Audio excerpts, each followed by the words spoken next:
ज़िंदगी में हमें बहुत से कामों में इंटरेस्ट या दिलचस्पी होती है। बहुत सारे शौक होते हैं, थोड़े से पूरे हो जाते हैं और ज़्यादातर तो सिर्फ ख्वाहिशें ही रह जाती हैं। ज़िंदगी के एक हिस्से में हम ये सोचते हैं कि जब मेरे पास वक्त होगा, वसाइल होंगे, तो ये काम या ये शौक पूरा करूँगा। और या फिर हम पछताते रहते हैं कि काश ये कुछ साल पहले काम कर लिया होता, अब तो वक्त ही गुजर गया है। लेकिन जॉश कॉफमैन की किताब फर्स्ट 20 आवर्स हमें एक तरीका, एक सलूशन बताती है कि कैसे हम कोई भी नया काम, नई स्किल सीख सकते हैं, अपने शौक पूरे कर सकते हैं, और वो भी सिर्फ 20 घंटों में। राइटर जॉश कॉफमैन अपनी जॉब और ज़िंदगी में मसरूफ़ था और उसकी एक फैमिली भी थी, एक वाइफ और एक बेटी। इंतहाई सख्त रूटीन, लेकिन कुछ ऐसे अधूरे शौक और ख्वाहिशें थीं जो पूरी नहीं हुई थीं। राइटर ने रिसर्च की कि एक नई स्किल सीखने के लिए कितना वक्त चाहिए, तो मुख्तलिफ स्कॉलर्स को पढ़ा और मालूम किया कि एक इंसान को किसी भी काम में, हुनर में एक्सपर्ट बनने के लिए 10,000 घंटे चाहिए। लेकिन राइटर ने सोचा कि मुझे एक्सपर्ट तो नहीं बनना, मुझे तो बेसिक स्किल सीखनी है, शौक पूरा करना है। तो राइटर ने खुद तजर्बा किया। तो सबसे पहले उसने विंड सर्फिंग की स्किल सीखना शुरू की और उसके बाद उसने वॉयलिन सीखना शुरू किया। इन दो तजर्बों के बाद उसने अपनी तहकीक की, रिसर्च की और नतीजा निकाला कि बेसिक लेवल तक किसी काम को अच्छी तरह सीखने के लिए सिर्फ 20 घंटे चाहिए। 20 घंटों में आप कोई एक्सपर्ट या चैंपियन तो नहीं बनेंगे, लेकिन एक अच्छे लेवल, एक डिसेंट लेवल तक आप ज़रूर पहुंच जाएंगे। जब भी हम कोई नई स्किल, कुछ नया सीख रहे होते हैं तो शुरू में बहुत मुश्किल होती है, कुछ समझ नहीं आ रहा होता और इसी वक्त लोग छोड़ देते हैं, हिम्मत हार जाते हैं। बस इस वक्त पे काम छोड़ना नहीं है और अपने पहले 20 घंटों का अगर सही इस्तेमाल कर लिया जाए तो हम एक अच्छे लेवल तक पहुंच जाएंगे। राइटर इन 20 घंटों की प्लानिंग के लिए हमें 10 असूल या स्टेप्स सिखाता है। सबसे पहली बात तो यह है कि हमें बहुत सारी स्किल्स सीखनी है, बहुत सारे शौक पूरे करने हैं, तो सब स्किल्स की एक लिस्ट बना लें और फिर प्रायोरिटी बना लें कि मुझे सबसे ज़्यादा शौक किस काम का है। सबसे पहले कौन सी नई स्किल सीखी जाए। जैसे राइटर को बहुत सारे शौक थे, लेकिन उसने विंड सर्फिंग को सबसे पहले चुना क्योंकि ये शौक उसे सबसे ज़्यादा पसंद था, वो ज़्यादा एक्साइटेड था इसके बारे में। राइटर को वॉयलिन बजाना भी सीखना था, लेकिन उसने पहले विंड सर्फिंग को सिलेक्ट किया, इस पर अपनी तवज्जो और वक्त दिया।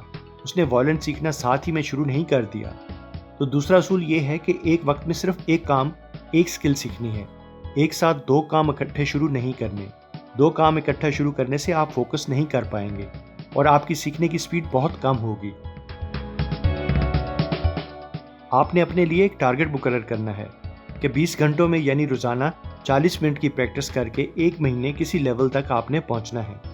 अपनी कामयाबी या फिर गुड लेवल को खुद से डिफाइन करें, जैसे राइटर ने किया।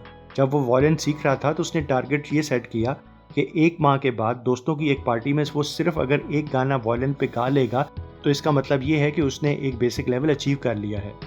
तो इसलिए खुद से डिफाइन करें कि अचीवमेंट का बेसिक लेवल आपके लिए क्या होगा।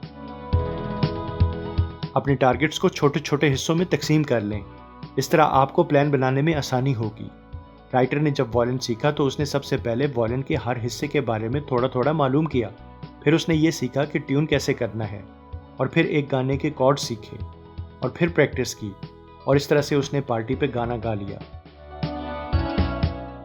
5वां असूल या स्टेप ये है कि आपने जो काम या स्किल सीखनी है तो उसके बुनियादी टूल्स या तो आपके पास हों या फिर उन तक आपकी रसाई हो। मिसाल के तौर पे अगर आपने टेनिस सीखनी है तो आपके पास रैकेट तो होना चाहिए और टेनिस कोर्ट तक आपको रसाई भी होनी चाहिए ताकि आप प्रैक्टिस कर सकें।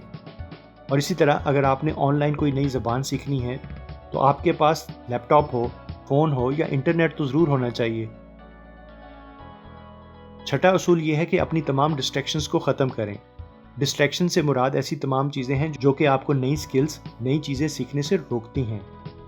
एक है इमोशनल डिस्ट्रैक्शन, यानी नई चीज़ें सीखने का डर, खौफ, नाकामी से घबराहट या फिर लोगों की फ़िक्र कि लोग क्या कहेंगे। सबसे ज़रूरी है कि इन ख्यालात को कंट्रोल करना। और दूसरी किस्म की डिस्ट्रैक्शन है फिज़िकल, यानी जो 1 घंटा काम करने का है उस वक्त आप अगर फ़ोन, टीवी, मोबाइल या सोशल मीडिया पर अगर वक्त ज़ाया कर देंगे तो इस तरह की भी डिस्ट्रैक्शन को ख़त्म करना है।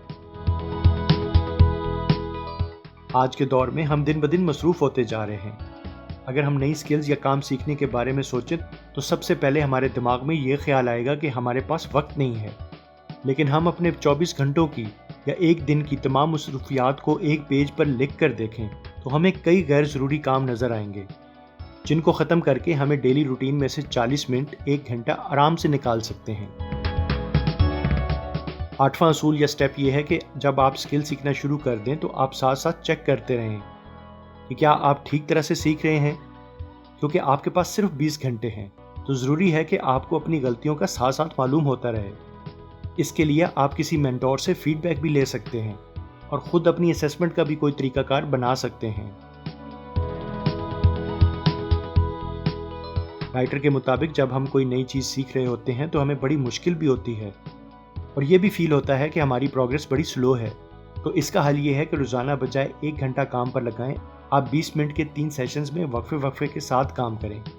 इस तरह आप ज़्यादा एफिशिएंट होंगे और आपकी प्रोग्रेस स्पीड भी ज़्यादा हो सकती है।